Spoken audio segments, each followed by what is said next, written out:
au niveau des commissions réunies de conseil municipal, où la plupart des conseillers étaient présents et ont pu poser des questions et on a pu débattre en toute civilité. Je cède maintenant la parole au mouvement Soko-Sarkos pour la présentation donc de la partie du COS à 355 qui doit passer sur notre territoire. Est-ce que je vous présente? Pardon? Il devrait, oui. Le conditionnel, oui, ça c'est vrai, comme dans les manifs. Alors, donc, Monsieur Vidal, Monsieur Ravache et Madame Alice. Qui est-ce qui va faire la présentation? C'est vous, Monsieur Vidal. Je vous cède donc la parole. Merci, Monsieur le maire. Mesdames, Messieurs, bonsoir. Si cela commence comme ça, je vous demanderai quand même, dans le respect républicain, de respecter ce qu'on vous dit. Et eux, ils nous respectent. Écoutez, déjà vous vous présentez si vous êtes en train de dire quelque chose pour qu'on sache d'où vous venez, monsieur. Le monsieur qui a dit là, assassin, c'est qui? Vous êtes monsieur? Pardon? Camille. Et vous venez d'où? Pardon? On est à Duquesne ici, hein? Votre maire pourra organiser une réunion aussi, si le souhaite. Et les communautés de communes, tu les dis plus là-haut. Putain, moi. La France aux Français. J'espère que vous allez vous calmer, s'il vous plaît. Hein? Bah attends, il y en a d'autres qui vont prendre le relais.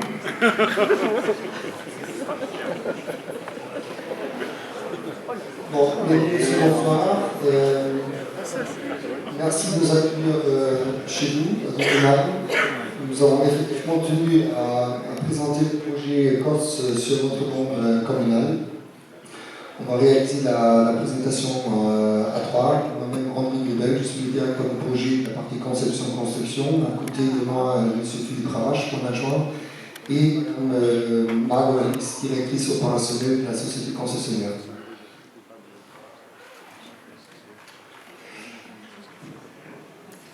Voilà, donc pour ce qui concerne la présentation, on va d'abord faire une présentation générale du projet relativement sommaire.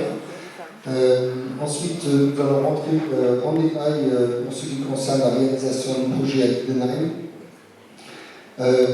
Par la suite, nous allons réaliser une petite présentation du déroulement des travaux préliminaires et donner un point d'avancement à stade et vous donner les prochaines étapes. Et par la suite, bien évidemment, la possibilité à vous de poser des questions. De manière très simple, donc le projet a été déclaré d'utilité publique fin janvier 2008. L'État concédant a confié dans le cadre d'un contrat de concession le projet à la société Arcos, société concessionnaire, qui assume à ce titre-là le financement et la maîtrise d'ouvrage. La partie conception-construction est confiée à un groupement d'entreprises qu'on appelle SOCOS, puis la partie exploitation-tenance à Vinci Autoroute Alsace.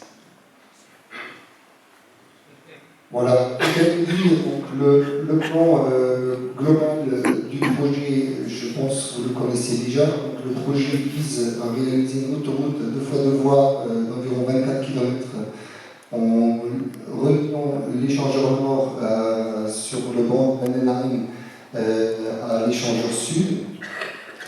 Nous avons pour ce faire un délai de conception-construction de 56 mois. La concession, pour ce qui est concerne, elle est conclue sur une durée de 54 ans, donc jusqu'à 2070.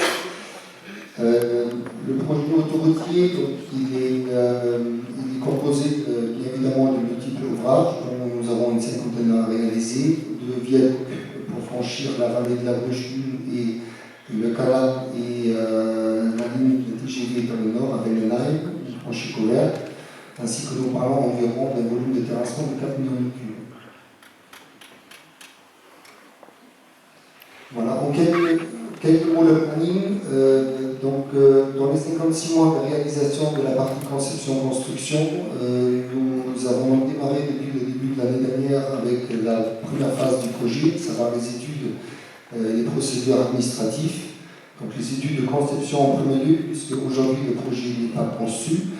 Donc il nous revient de le concevoir. Pour ce qui concerne les procédures, ce sont tout d'abord en fait, des procédures administratives. Aujourd'hui, les autorisations nécessitent d'être obtenues, outre la DUP qui est en vigueur, ainsi que nous avons mené depuis le début de l'année dernière donc, les procédures au titre de la maîtrise foncière. Au milieu de l'année 2016, nous avons démarré avec les travaux préliminaires, des sondages, l'archéologie. Ces travaux préliminaires se poursuivent toujours.